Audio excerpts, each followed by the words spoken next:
The Galactic Council executed one human envoy, and 12 minutes later, the first star went dark. No alarm sounded at first. Across the inner worlds, citizens looked up through palace domes and city shields and watched their suns dim as if some invisible hand had passed over creation itself. Golden mornings collapsed into bruised twilight. Solar fields died.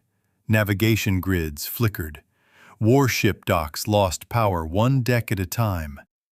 And inside the great chamber of the council, where the smell of hot metal still clung to the floor beneath a dead human diplomat, every ancient species in attendance learned what fear felt like when it arrived all at once.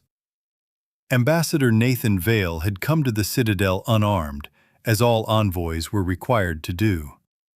He had stood alone beneath the concentric rings of the council tiers, a single human in a dark gray diplomatic coat, and asked for one final hearing. Not mercy, not favor, only recognition of a fact the council had spent 20 years pretending not to understand.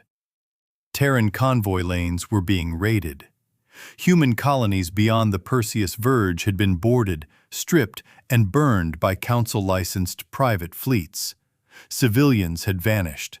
2 hospital ships had been taken under seizure law and never returned. Vale had not raised his voice once. The Speaker of the Council, High Regent Soreth of the Valkyrie Combine, had listened with the patient contempt of an empire that had outlived 1,000 rebellions. His 4 silver eyes had narrowed only when Vale laid a black data prism at the center of the floor. The prism contained flight records, weapons signatures, and internal council permits authorizing resource correction actions in human frontier zones. Stamped, signed, classified. For a heartbeat, the chamber had gone silent. Then Soreth laughed. It was not the laughter of amusement. It was the laughter of power, accustomed to impunity. He told the assembly that humanity had mistaken tolerance for equality. He said frontier species often grew emotional when corrected. He called the evidence fabricated. He called the missing colonists collateral inventory. He called Earth impatient, ambitious, and dangerously proud. And when Vale replied, calm as winter steel, that Earth had endured insult but would not endure organized slaughter, the chamber shifted. Old alliances leaned closer. Military observers awakened their tactical slates. Predators recognized the moment prey ceased behaving like prey. Vale's final words were simple. Then let the record show, he said, that peace was offered in full daylight. Soreth did not order imprisonment. He did not call for censure. He chose spectacle. On the 87th tier, before representatives of 42 sovereign powers, he invoked emergency supremacy statutes dating back to the founding wars. He declared the human envoy guilty of coercive posturing against the council. He sentenced him as an enemy provocateur. The execution beam descended from the ceiling in a clean, white line. It took Nathan Vale through the chest so fast, his body stayed standing for half a second before falling beside his own evidence. No one expected the human fleet to move. No one expected Earth to respond within minutes. That was the first error. The second was failing to notice that Vale had smiled before the beam struck. 12 minutes after his death, Helion Prime lost its sun. Not permanently, not destroyed. Worse. The star was still there, burning in all its nuclear fury, but something had wrapped it in a black shell of curved gravity and folded light back into itself. From the surface, the heavens looked wounded. Dawn stopped at the horizon and refused to rise. Every orbital platform in the system began broadcasting emergency failure codes. Solar harvest arrays flatlined. Civilian traffic control collapsed. Military guidance systems that used stellar reference points lost their calibration in less than 90 seconds. The first reports called it a freak lensing event. The second called it sabotage. By the third, half the council worlds were screaming over each other. Then Malcor dimmed, then Ve Isan, then Thrace Minor. Then 3 shipyard stars along the western arm vanished inside perfect circles of impossible night. The Citadel's chamber lights dropped to half power as reserve systems diverted energy to defense. Panic spread faster than protocol. Delegates who had watched a human die with bored detachment were now clawing over each other for military channels. Admirals shouted for fleet deployments. Scientists babbled about stellar cloaking, gravitational envelopment, impossible engineering. Soreth demanded answers and got only static and frightened silence. The answer arrived on the dead envoy's prism. It had not been evidence alone. As technicians tried to seize the device from the chamber floor, its black surface cracked open and projected a live transmission into the air above Nathan Vale's body. The figure that appeared was a human woman in the black uniform of Terran's Strategic Command. No medals, no ornament, only a silver insignia at the throat shaped like a sun crossed by a thin vertical line. Admiral Ilara Chen looked not angry, not grieving, not triumphant. She looked resolved. "Council representatives," she said, "you have confirmed receipt of Earth's final envoy." No one spoke. Behind her stretched a command deck lit by cold red tactical displays. Human officers moved in silence. Not one of them looked hurried. "You executed Ambassador Vale under diplomatic seal," Chen continued. "You murdered a protected envoy during a lawful appeal against your own unauthorized frontier operations. At this moment, Operation Nightfall is active across every primary council member system participating in those operations. You are experiencing controlled stellar suppression. Your suns are intact, their light is not." A roar broke from the chamber. Accusations, threats, demands. Several delegates shouted for immediate attacks on Sol. Soreth himself stepped forward, mandibles flared, and promised extermination. Chen let the noise burn itself out. Then she said, "Before you give another order, look behind you."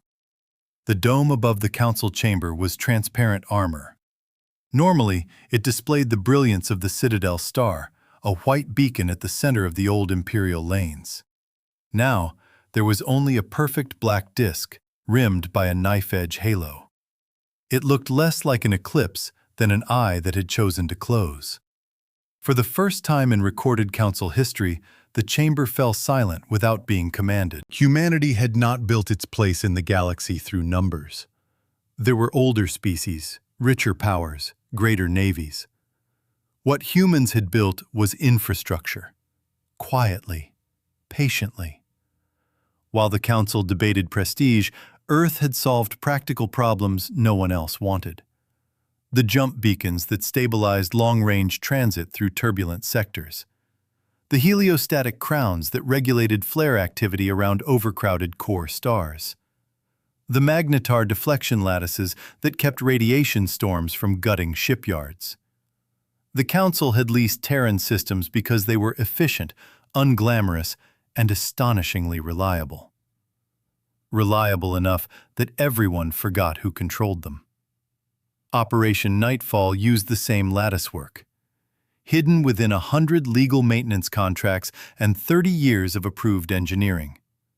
Autonomous gravitic veils folded around targeted stars, not to kill them, but to deny them.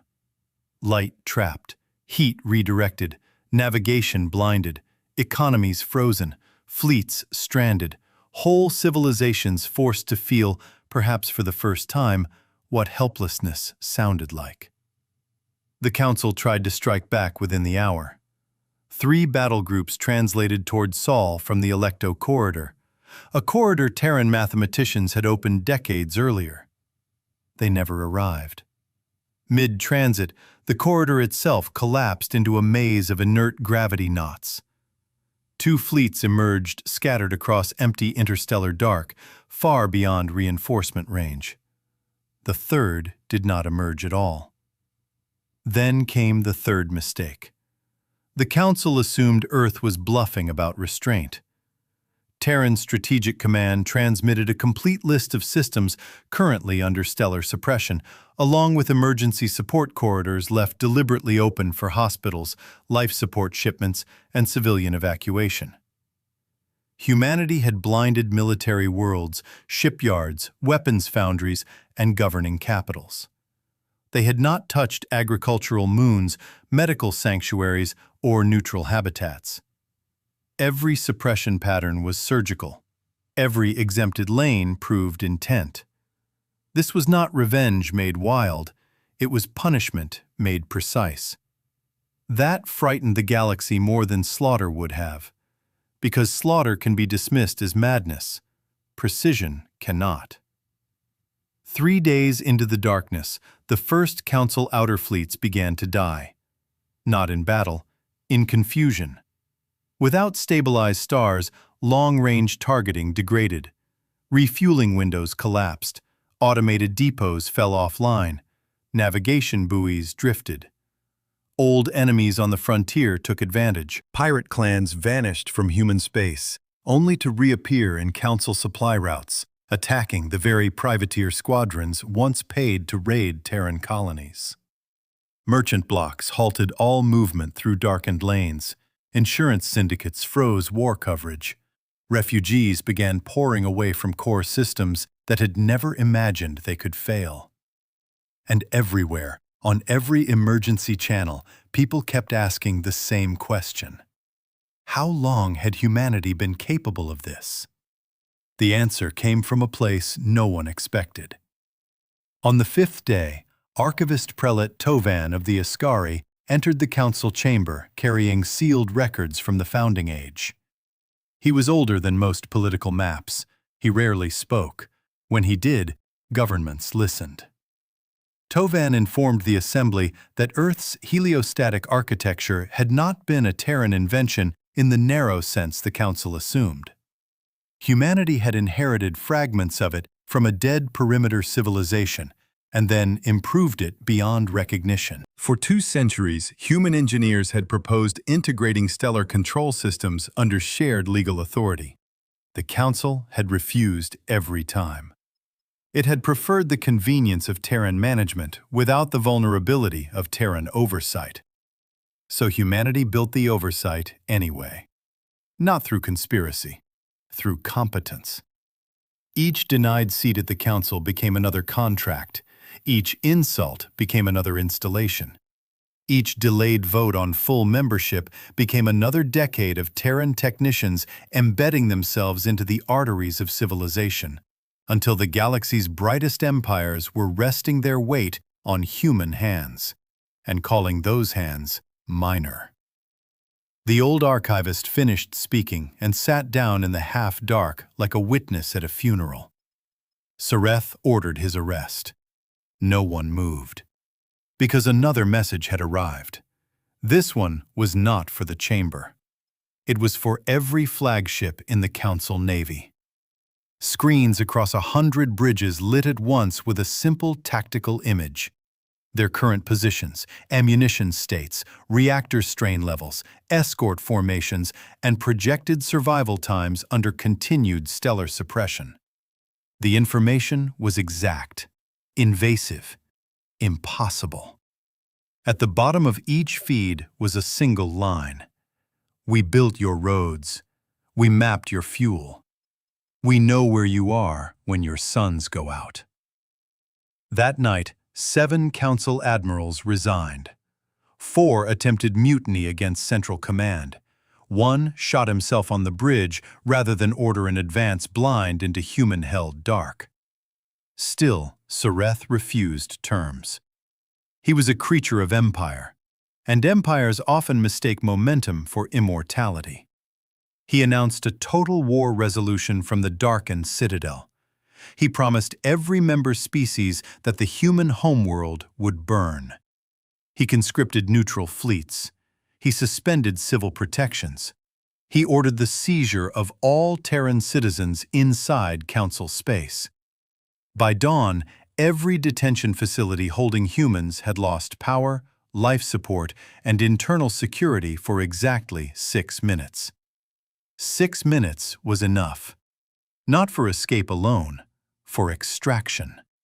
Across 41 facilities, human detainees vanished into emergency shafts, maintenance tunnels, and dead transport ducts with impossible coordination.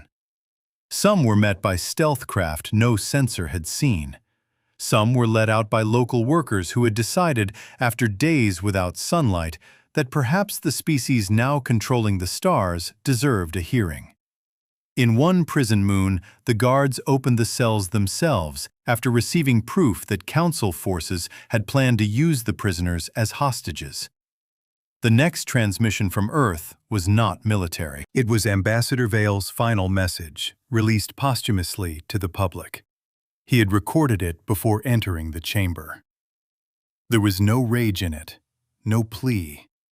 He spoke of missing colonists by name, of burned clinics in the frontier, of the Council's habit of calling human dead administrative losses. He said humanity did not seek dominion, it sought limits, law, the basic promise that distance from the core did not make a child expendable.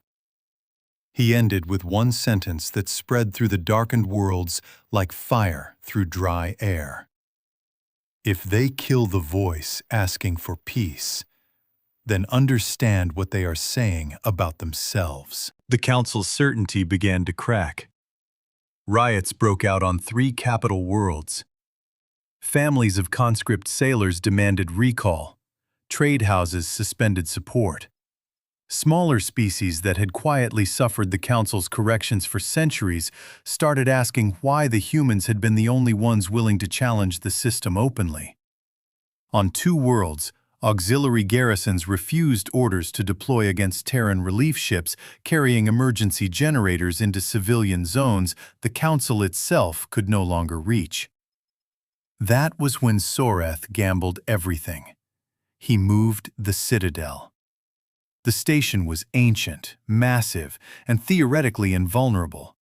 Its core engines had not been used for maneuver in 400 years, but they were still capable of one short translation. Soreth intended to jump the seat of government directly into Sol's outer defense perimeter, to force a showdown, to prove the Empire could still place its hand on humanity's throat. The jump began under blackout conditions. It was the 4th and final mistake. Because the darkness around Council space had never been absence alone, it had been preparation. Terran stealth fleets had used the collapsed optical fields to move unseen through routes no foreign sensor could interpret. By the time the Citadel tore out of transit near the orbit of Neptune, it found not a frightened homeworld, but a wall. Hundreds of human warships hung between the station and the inner system in perfect silence. Not broadcasting, not threatening, simply waiting. Their hulls were black against the stars, their formation so disciplined it looked engineered rather than commanded. Behind them glowed Sol, bright and unhidden, the one star in the region left untouched, burning with almost ceremonial calm. Then Earth turned the darkness inside the Citadel itself. Every viewport on the station polarized black. Internal guidance died. Weapons safeties tripped and sealed. Reactor output dropped to non-combat minimum. Entire military decks lost door control. Command crews found their tactical maps replaced with Terran boarding vectors. Somewhere deep in the station, the Council anthem cut off mid-note. Admiral Chen appeared one last time, not above a body now, but across the station's master command display. "You came armed into our sky," she said. "That decision ends here." Soreth demanded combat. Chen answered with reality. 32 Terran breaching craft had already attached to the Citadel before its jump weight cooled. Core drives were under remote lock. Life support to civilian sections remained protected. Weapons remained disabled. Strategic command nodes were surrounded. Every member species aboard had been given safe shelter coordinates, except the armed detachments still following Sareth's war order. "You can die for his pride," Chen told the station, "or live long enough to remember why envoys are not executed." One by one, the military channels aboard the Citadel went quiet. Then, a Valkyrie cruiser wing broke formation and surrendered. Then the Ascari monitors. Then the Hesh war monasteries. At last, even Sareth's own guard lowered their weapons. There was no glorious final battle, no desperate charge, no explosion to romanticize the end of arrogance. Only the slow, humiliating collapse of a system that had believed itself untouchable until it encountered an enemy disciplined enough to strike at its foundations instead of its face. After the surrender, Earth did not destroy the Citadel. That decision unsettled the galaxy more than destruction might have. Terran Marines entered the station under sealed rules of conduct. Civilian sectors received power first. Medical decks received light. Water systems came back online before command lifts. No looting, no executions, no reprisals against unarmed staff. Sareth was removed from office in total silence and placed under interstellar tribunal custody, not by a mob, but by law, the same law he had mocked while standing over a murdered envoy. Then, only then, did Earth begin lifting the veils from the stars. One by one, suns returned. Helion Prime saw dawn break after 6 days of darkness, and the people there wept openly in the streets. On Malcor, children gathered under warming glass ceilings to watch light flood back over towers that had never expected night to last. Across the core, whole species emerged from emergency shelters and looked upward with a new understanding of what had happened. Humanity had not conquered them. Humanity had demonstrated that it could have. A month later, the council chamber reopened. Nathan Vale's bloodstain had been cut from the floor and preserved as evidence. No one sat in Sareth's old place. The tears were fuller than before, but quieter, older, wiser, perhaps. When the Terran delegation entered, they did so without spectacle. No honor guard, no fleet projection overhead. Only Admiral Chen in formal black, and a younger diplomat walking at her side, carrying no weapon and no visible fear.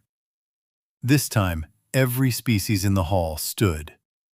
Chen did not ask for apology. She did not demand tribute.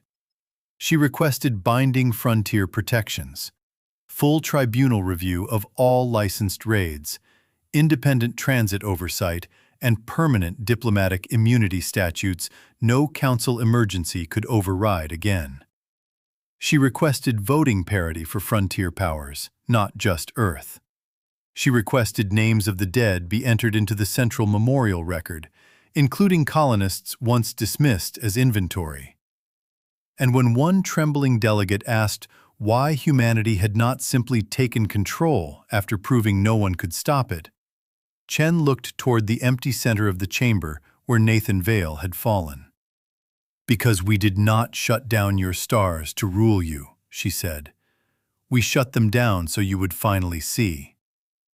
No one argued. By the end of the session, every demand had passed. It would be written later that the balance of power changed on the day the council lost the sun above its own chamber. That was true, but incomplete. Power had changed earlier, in smaller ways, over years the galaxy had not considered important. In contracts signed without respect, in warnings ignored because they came from younger mouths, in colonies burned too far away to matter. By the time the Council executed one quiet human envoy, the architecture of its defeat had already been built around it. All they had done was trigger the switch. And from that day forward, whenever any ruler in the galaxy spoke lightly of human patience, someone else in the room would look up at the nearest star and remember how close the dark had come. Earth never threatened to do it again. It never had to. Because the galaxy finally understood the one lesson Nathan Vale had carried into that chamber alone. When humanity asks for peace, it is offering you light. Refuse it, and they will teach you how cold the dark can be.